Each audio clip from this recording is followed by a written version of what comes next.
Hi, my name is Elsa Marie Knudsen. I'm an academic and I research the Canadian criminal justice system, and in particular, Canadian children who have a parent in prison. I was so happy when the OACAS approached me about conducting a training on this topic.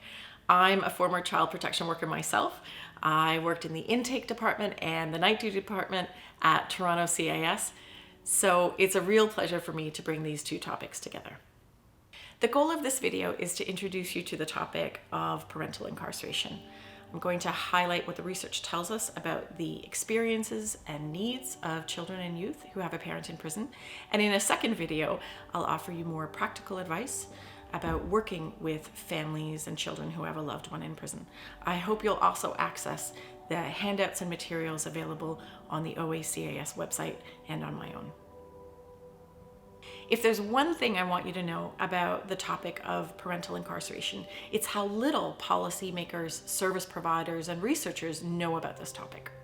In Canada, we don't have good data on the number of children and youth who have a parent who's incarcerated. We suspect that on any given night, there are 40,000 children and youth under the age of 18 who have a parent who's currently incarcerated. There's a great deal of overlap between the criminal justice system and the child welfare system, as you may well know. And so it's likely that you've had a child or youth on your caseload who has a parent in prison, whether they've been in care or not.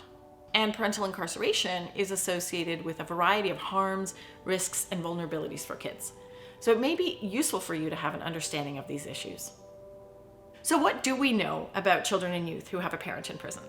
Well, here are 4 things I want you to know about these kids, based mainly on the research from the UK and the US. First, children whose parents go to prison are much more likely to experience a number of structural barriers and harms. Prison populations reflect and magnify social inequalities and oppressions, such as anti-Black racism. And so people who are incarcerated are more likely to be racialized, living in poverty, or Indigenous. Secondly, if a child has a caregiver who goes to prison, this can alert us to the special need for advocacy and support that a child may have. People who go to prison are more likely to have experienced addictions, mental health concerns, child abuse, and other types of violence. And of course, we know these can impact their parenting. Thirdly, beyond the issues that children of incarcerated parents are already more likely to face, parental incarceration may have its own long-term impacts on kids. So much so that parental incarceration has been added to the list of adverse childhood experiences, or ACEs, which are factors that have been shown to increase risk of later health outcomes. Parental incarceration has also been shown to be associated with a small risk of later mental health concerns such as depression and anxiety.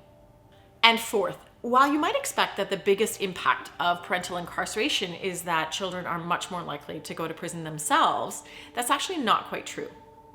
While studies have found that children who have a parent in prison have an increased likelihood of coming into contact with the criminal justice system, even when other risk factors are controlled for, the effect size of this is really small. So what are the more immediate and everyday impacts on kids on your caseload who have a parent in prison? Well, these can be both practical and emotional. Having a parent in prison can be associated with a great deal of disruption, confusion, and instability in the home. Children may have faced years of chaos before the point that the parent is actually incarcerated. Parents sometimes are coming and going from the home with repeated stays on remand. When a parent is sentenced to prison, the impact on the child can be a period of intense transitions in caregivers, homes, and schools. Being part of a family that supports a loved one in prison can have a lot of impacts on children's everyday material well-being. Many families provide material support to prisoners in ways that deplete a family's finances, such as the high costs associated with phone calls and visits and sending money inside. Some families even move closer to the prison, and many spend a lot of time and energy arranging packages and visits. All that said, parental incarceration may actually have a positive impact for some kids. There may be a reduction in the violence that children are experiencing or witnessing in the home, and parental incarceration can also be associated with a reduction in instability or financial hardship. In terms of the everyday emotional impact of familial incarceration for families and children of incarcerated people on your caseload, primary issues seem to be isolation, fear, and stigma. Researchers like myself have found that caregivers on the outside feel and fear stigma from their community, from family and friends, and from their children's school as a result of familial incarceration. The research suggests that it's quite common for caregivers on the outside to keep the incarceration of a loved one a secret from community and even from their own children, and others may advise their children to keep the parents' incarceration a secret from even friends, school teachers, and others. When I and other researchers have asked children about their experiences of parental incarceration, they tend to tell us a lot of stories about sadness, confusion, anger, and fear.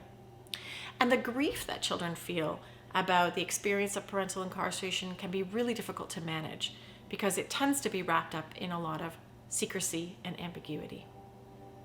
So I hope that provides a snapshot of what children of prisoners in general and kids on your caseload who have a parent in prison may be facing.